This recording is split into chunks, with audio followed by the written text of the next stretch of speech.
Hello प्यारे बच्चों। आज के इस वीडियो में हम एक्सरसाइज 4.1 का क्वेश्चन नंबर 2 डिस्कस कर रहे थे। हमने पिछली वीडियो के अंदर क्वेश्चन नंबर 2 का फर्स्ट पार्ट और सेकंड पार्ट बहुत अच्छे से समझ लिया था। द्विघात समीकरण को कैसे सिंपल करते हैं वो भी हमने सीखा था। आज की इस वीडियो में हम उसी क्वेश्चन 2 का पार्ट नंबर 3 और पार्ट नंबर 4 डिस्कस करेंगे। देखो, इनके अंदर भी द्विघात समीकरण बनने वाली है। तो मैं फिर बता दूं, अगर पिछले वीडियो में अगर किसी भी स्टूडेंट को द्विघात समीकरण को हल करने में अगर प्रॉब्लम आई है, जो भी डाउट है वो आपका क्या हो जाएगा, क्लियर हो जाएगा। तो चलो हम क्वेश्चन नंबर 3 डिस्कस करते हैं। क्या दे रखा है क्वेश्चन नंबर 3? रोहन की माँ उससे 26 वर्ष बड़ी है। उस उनकी आयु का गुणनफल अब से 3 वर्ष पश्चात 360 हो जाएगा। हमें रोहन की वर्तमान आयु ज्ञात करनी है। वर्तमान आयु अपन रोहन की मान लेते हैं। देखो, समझना बहुत इंपॉर्टेंट और अच्छा क्वेश्चन है। माना रोहन की वर्तमान आयु, रोहन की वर्तमान आयु कितना ले लेंगे? एक्स वर्ष ले लेंगे। हमने रोहन की वर्तमान आयु कितना ले ली? एक्स वर्ष ले ली। और कह रहा है उसकी माँ, रोहन की माँ की आयु, रोहन की माँ की आयु कितना आएगी? माँ है वो उससे 26 वर्ष बड़ी है। अगर रोहन एक्स वर्ष का था तो एक्स में अगर अपन 26 जोड़ देंगे तो ये हमें किनकी एज मिल जाएगी? उनकी माँ की। ये वर्तमान आयु है, ध्यान रखना। रोहन की माँ की वर्तमान आयु कितना आ गई? एक्स प्लस 26 आ गई। फिर क्या कह रहा है? उनकी आयु का गुणनफल अब से, अब का मतलब वर्तमान से 3 वर्ष पश्चात। तो हम 3 वर्ष बाद की बात करते हैं। हम 3 वर्ष बाद की बात करते हैं क्योंकि उनकी 3 वर्ष की बाद की आयु का हमें गुणनफल दे रखा है, तो हमें उनकी 3 वर्ष की बाद की आयु निकालनी पड़ेगी। देखो, 3 वर्ष बाद रोहन की आयु तो कितनी हो जाएगी? रोहन की आयु 3 वर्ष बाद, देखो वर्तमान में रोहन एक्स वर्ष का था तो 3 वर्ष के बाद वो 3 वर्ष बड़ा हो जाएगा, तो एक्स प्लस 3 वर्ष तो किसकी उम्र हो जाएगी? रोहन की। और उनकी माँ की, रोहन की माँ की आयु, तो माता जी भी कितने वर्ष बड़े हो जाएंगे? 3 वर्ष बड़े हो जाएंगे। तो एक्स प्लस 26 वर्तमान में है, तो एक्स प्लस 26 + 3 करोगे तो कितना आ जाएगा? 29 वर्ष। ये उनकी माँ की वर्तमान आयु के 3 वर्ष के बाद की आयु आ जाएगा। और इन दोनों का गुणनफल हमें क्वेश्चन में कितना दे रखा है? 360 दे रखा है। यानी हम x प्लस 3 को x प्लस 29 से गुना करेंगे तो हमें कितना मिलेगा? 360 मिलेगा। तो यहाँ से बनाओ तुम द्विघात समीकरण, उसको सरल करो, वहां से तुम्हें x का मान मिलेगा, वही हमारे पास आंसर होगा। रोहन की वर्तमान आयु मिलने वाली है। तो देखो, हम x से पहले इन दोनों पदों को गुना करेंगे, x से गुना करेंगे x प्लस 29 को, फिर +3 से गुना करेंगे x प्लस 29 को, इक्वल टू कितना आ जाएगा? 360 आ जाएगा। x को x से करोगे एक्स स्क्वायर बनेगा, x को 29 से करोगे तो 29x आ जाएगा। फिर प्लस में x को 3 से करेंगे 3x आ जाएगा। फिर प्लस में 29 को 3 से गुना करेंगे तो कितना आ जाएगा? 87 आ जाएगा। इक्वल टू कितना आ जाएगा? 360 आ जाएगा। और करो इसको सिंपल। देखो, एक्स स्क्वायर ऐसा कैसा रहेगा? फिर प्लस में 29x में 3x जोड़ देंगे तो कितना आ जाएगा? 32x आ जाएगा। यहाँ प्लस के 87 है, इस प्लस के 360 को इधर लाओगे तो माइनस के 360 इक्वल टू कितना आ जाएगा? 0 आ जाएगा। तो यहाँ से हमें एक द्विघात समीकरण मिलने वाली है। देखो क्या मिलेगी, यहाँ मैं लिख देता हूँ एक्स स्क्वायर, फिर प्लस में कितना आ रहा है? 32x आ रहा है, और 360 में से 87 घटा देते हैं तो माइनस का बचेगा। और कितना बचेगा? जब हम 360 में से कितना घटा दे? 87 घटा देंगे तो कितना बच जाएगा? 10 में से 7 3 बचेगा, एक कम कर दोगे तो 15, 15 में से 8 माइनस करोगे तो 7 बचेगा, एक कम कर दोगे तो कितना आ जाएगा? 273, 273 आ जाएगा। और इक्वल टू क्या आ जाएगा? 0 आ जाएगा। तो ये हमारे पास क्या बन गया? द्विघात समीकरण बन गया। तो इस द्विघात समीकरण का सबसे पहले आप A X square plus B X plus C से तुलना करो और किसका मान पता करो? ए बी और सी का मान पता करो। तो यहाँ से ए तो कितना आ जाएगा? एक्स स्क्वायर का गुणांक 1 है, बी कितना आ जाएगा? एक्स का गुणांक 32 है, और सी कितना आ जाएगा? 273 है। और जैसे ही तुम एबीसी का मान पता कर लेते हो तो मैंने उसके बाद क्या बताया था? ए को गुना करो सी से। तो 273 को 1 से गुना करोगे तो कितना आएगा? 273 आएगा। उसके बाद मैंने क्या बताया था? 273 के हमें बनाने गुणनखंड, और ऐसे दो गुणनखंड अपन बनाएंगे जिनको घटाने पर क्या आना चाहिए? बी का मतलब 32 आना चाहिए। तो आप निकाल लो किसके गुणनखंड? 273 के गुणनखंड। तो मैं यहाँ निकाल लेता हूँ 273 के गुणनखंड। सबसे पहले इसमें 2 का भाग तो जाएगा नहीं, किसका भाग जाएगा? 3 का। 9 × 27 और 3 कम 3, 91। अब इसमें किसका भाग जाएगा? 7 का भाग जाएगा। कितने बार? 13 बार। उसमें फिर किसका भाग जाएगा? 13 का। कितने बार? एक बार चला जाएगा। तो हम यहाँ से बनाते हैं इसके गुणनखंड, क्या ऐसे दो गुणनखंड बनेंगे जिनको हम क्या करें, घटाए तो कितना आना चाहिए, 32 आना चाहिए। देखो हम दो गुणनखंड क्या लेंगे, हम क्या करते हैं 13 को 3 से गुना करते हैं, तो 13 39, ये तो पहला गुणनखंड आ जाएगा। और दूसरा फिर क्या बच गया हमारे पास, 7 बच गया। और इनको हम घटाएंगे तो पता है कितना मिलेगा, 39 में 7 घटाएंगे तो कितना आएगा, 32 आ जाएगा। अब 32 एक्स चाहिए तो यहाँ एक्स लगा दो, यहाँ एक्स लगा दो, और यहाँ पे भी क्या लगा दो, एक्स लगा दो।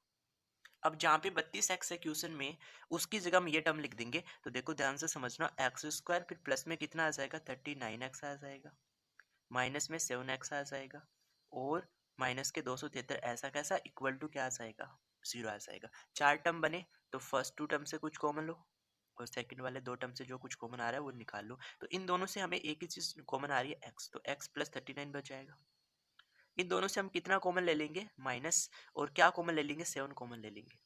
तो यहाँ x बचेगा, माइनस कॉमन चला गया तो प्लस बचेगा। 273 में से 7 कॉमन लोगे तो कितना बचेगा, 39 बचेगा, इक्वल टू क्या आ जाएगा, 0 आ जाएगा। तो सिंपली पता चल गया कि फर्स्ट ब्रैकेट और सेकंड ब्रैकेट इक्वल आ रहा है, इसका मतलब अभी तक हमने सही बनाया। तो ये ब्रैकेट भी कॉमन ले लो, x प्लस 39 कॉमन ले लोगे तो यहाँ बचेगा x और माइनस कितना आ जाएगा, 7 इक्वल टू 0 आ जाएगा। अब यहाँ से तुम x का मान निकालोगे तो नेगेटिव आएगा, और कभी भी उम्र नेगेटिव में वैल्यू हो सकती है, नहीं हो सकती। तो यहाँ से तो हमें x का वैल्यू नहीं मिलेगा, हमें मिलेगा x माइनस 7 इक्वल टू 0 करोगे तो यहाँ से x का वैल्यू कितना मिलेगा, 7 मिलेगा। और ये 7 यानी x ही हमने क्या लिया था, रोहन की वर्तमान आयु को x माना था, और x का मान कितना आ गया, 7 आ गया। तो रोहन की वर्तमान आयु हमें कितना मिली, रोहन की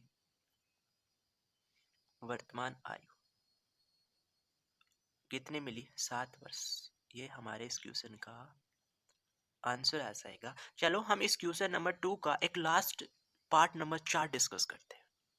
देखो 4 नंबर पार्ट क्या दे रखा है, एक रेलगाड़ी 480 किलोमीटर की दूरी समान चाल से तय करती है।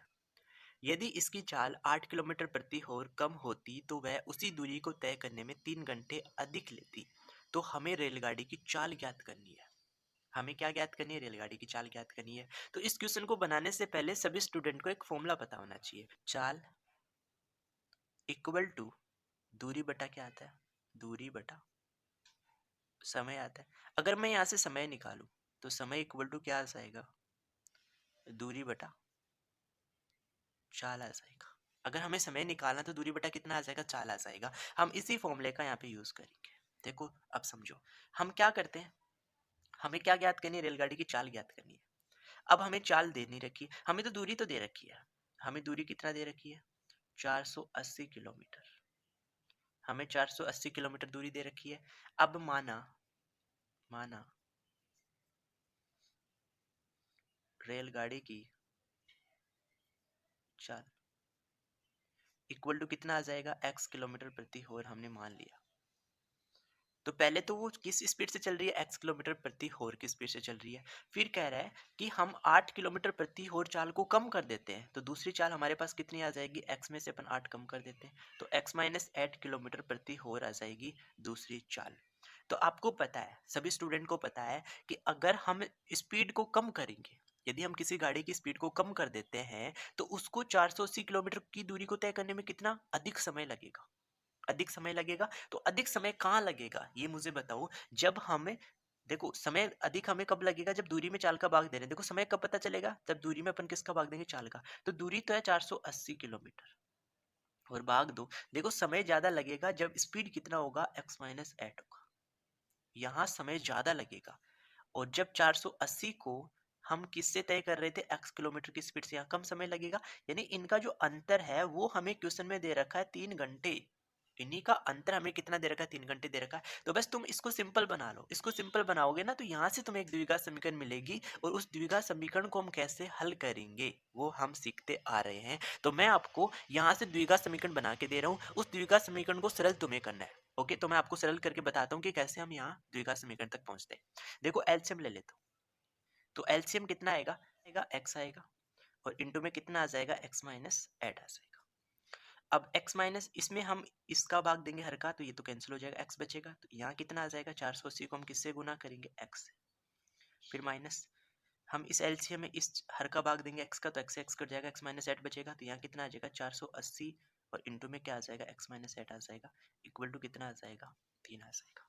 अब क्या हम यहाँ से 480 कॉमन निकाल लेंगे? हाँ, तो कॉमन निकालो, 480 कॉमन निकालेंगे तो यहाँ x बचेगा, फिर यहाँ x माइनस 8 बचेगा, उसके आगे माइनस बचेगा, तो ये अंदर क्या होगा, माइनस गुना हो जाएगा, तो माइनस का x आ जाएगा और माइनस माइनस प्लस के 8 आ जाएगा, और डिवाइड में कितना आ जाएगा, x इंटू में क्या आ जाएगा, x माइनस 8 आ जाएगा, इक्वल टू कितना आ जाएगा, 3 आ जाएगा। अब इसको हम और सिंपल बनाते हैं, देखो 480 यहाँ पे ऐसा कैसा रहेगा, ये माइनस एक्स इस प्लस एक्स को क्या बना लेगा, जीरो बना लेगा, तो इंटू में यहाँ 8 बचेगा, और डिवाइड में कितना आएगा, x से इंटू में x माइनस 8 आ जाएगा, और इक्वल टू कितना आ जाएगा, 3 आ जाएगा। अब अपन क्या करते हैं, क्रॉस मल्टीप्लाई कर लेते हैं, यानी ये इसके साथ जाके मल्टीप्लाई हो जाएगा, यानी 3 के नीचे 1 ले लो, तो 1 से तो ये मल्टीप्लाई होगा और 3 इससे मल्टीप्लाई हो जाएगा, तो क्या बनेगा, x into x minus 8 into में क्या आ जाएगा, 3 आ जाएगा, इक्वल टू यहाँ 480 इंटू कितना आ जाएगा, 8 आ जाएगा। अब 3 का भाग हम इसमें दे देंगे, कितना आ जाएगा, 16 3 48 160 आ जाएगा। तो यहाँ तो बचा हमारे पास x इंटू एक्स माइनस 8 बचा,